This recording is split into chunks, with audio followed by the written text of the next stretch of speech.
left ventricle to the aorta. The second one from the right ventricle to the pulmonary vessels. We call it right ventricular outflow.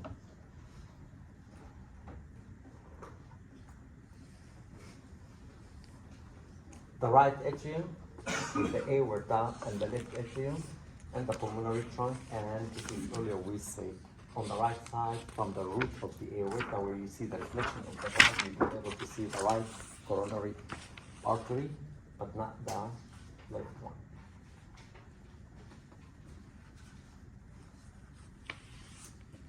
The ventricles, right and left ventricle, and the septum. Slightly you are seeing the reflection from the papillary muscles where the chorda tendinosa of the valves are going to attach to allow them to close and to open.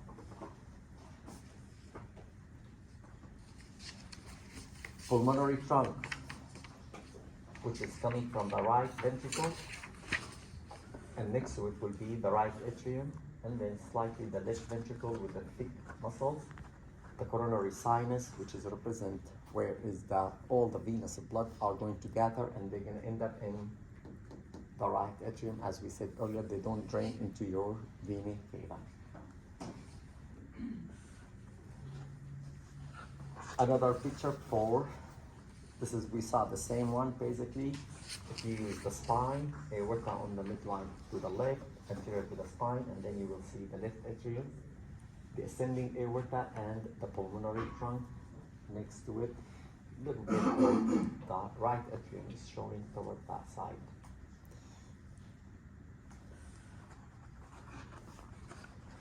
This is the image that required for right ventricular outflow. You obtain the right ventricular outflow, the ventricle of the right side, and then you will need to see the blood moving through the pulmonary vessels. And this is what we refer to it by right ventricular outflow. Some of those images we saw them earlier, guys, when we learned the anatomy. The same, this one, we did see it previously, and it is the same. You need to identify this is the posterior aspect, which is the spine, then the closest chamber is the left atrium, as we see. So if you go to the opposite side, will be the right ventricle, and this is the diaphragmatic surface with the hard diaphragmatic surface resting on the diaphragm. Move up, this is the start of aortic root, and this will be the pulmonary trunk. We said everything just underneath of the pulmonary trunk, which is represented toward the left, and you are seeing the pulmonary vessels and the left main bronchus. For the left ventricular outflow, which is basically we are obtaining this ventricle along with the aortic root, including the semilunar aortic valve and the movement of the blood from the left ventricle into the aorta. We call it left ventricular outflow. Different image for the left ventricular outflow from the left ventricle to the aorta, and this is the start of the ascending aorta. So if you go toward this side, will be the left atrium, toward that side the pulmonary trunk, and the right ventricle slightly. The reflection from the hard left ventricle muscles, you can tell they are pretty much thick, and of course whatever you see bright over here, it's the blood. Any question? Any question? In your book there are tons of images. You don't need to worry about as long as you are going to memorize what you have on your assignment. Whatever your questions on your assignment, those are going to be on your exam next week. So you do not need to stretch too much for those images, the one in your book. The last thing that we're going to talk about for today will be azygous venous system. Our body, it's perfectly designed by God, of course, not by a human being. And there's always something in our body that we refer to it by collateral. If you get a problem, then somehow we can manage that problem by moving the blood in a different direction. Bottom line to understand, will anybody survive without inferior vena cava? What do you think? The answer is yes. You will. You can simply lose the whole entire inferior vena cava and you still be able to what? To survive. Of course, you're gonna spend a couple months in the intensive care unit. It's not gonna be that easy, okay? But at least, you still have a chance. What is my chance to survive? Well, inferior vena cava drain the blood from my leg, pelvis, abdomen, and take the blood back to my right atrium. All the deoxygenated blood from the bottom part below the diaphragm muscles are drained back into my heart through the inferior vena cava. A collateral circulation, in case your vena cava is not working properly, will be what? The azygous venous system.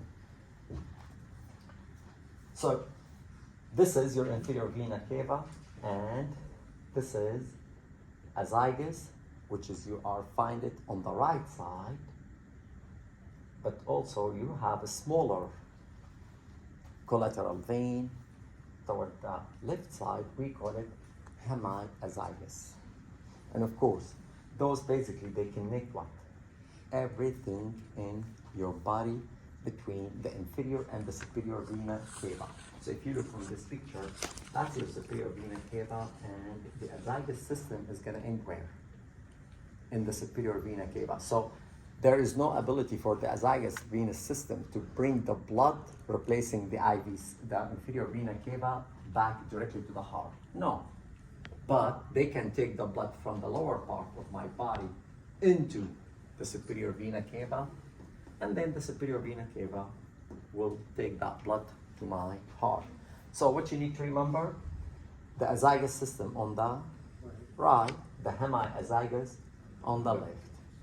Also, in your thoracic cavity, the hemiazygous and the azygous are what? Connected. Do you see? So the hemiazygous does not reach your superior vena cava.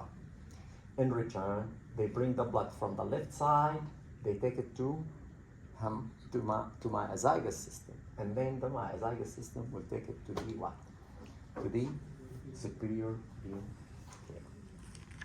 And of course, several different veins in your thoracic cavity, they don't drain directly into the superior vena cava. Basically, they use those two systems. Like, if you can tell, those are the intercostal veins. They're not taking the blood directly to the IVC. Basically, they have to take the blood to the azygous and hemiazygous, and then ultimately to the superior vena cava. Pointing on the azygous system, it's very easy, but it is a little challenging because it is too small. Those veins are pretty much small. In this coronal cut, which is you are seeing partially the spine, that's mean we went all the way back in the cut like this, to the point we exposing part of what? Of the spine. On the right side, on the left side, I am seeing portion of what? My hemiazygous, and emerging with what? With my azygous, and then to the superior vena cava. So this point of the emerging corresponding to this part exactly. If you guys remember when we talked about the hiatus of the diaphragm, we mentioned along with aorta, we're gonna have what? The azygous system move, correct? Do you remember? You can review it from there if you guys don't remember. Bottom line, to point on the azygous system, you are going to be all the way posterior, just right anterior to the spine. And this is the azygous arch getting closer to where? To the superior vena cava, which is going to emerge further that way. In the axial cut, because azygous system move with this direction, that's mean any axial cut is going to expose what? The azygous system as circle. Point on the vertebra spine,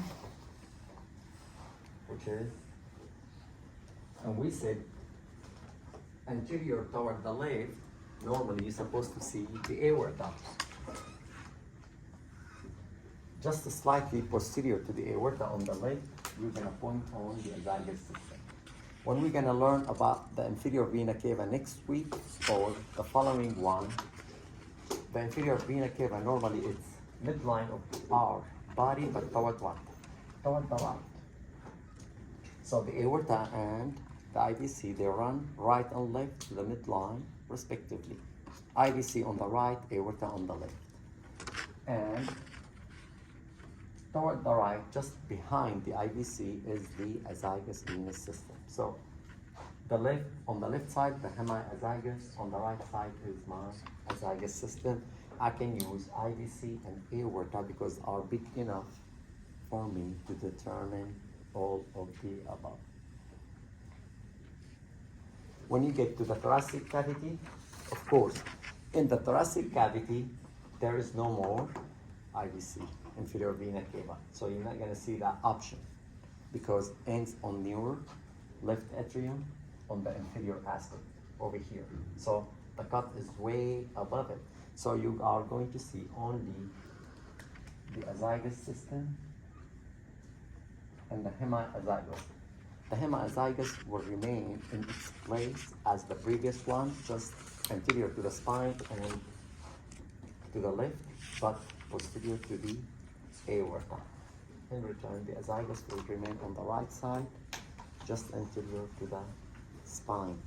And I didn't know that we have only those couple slides, otherwise I won't give you the break. That's wasting of the time.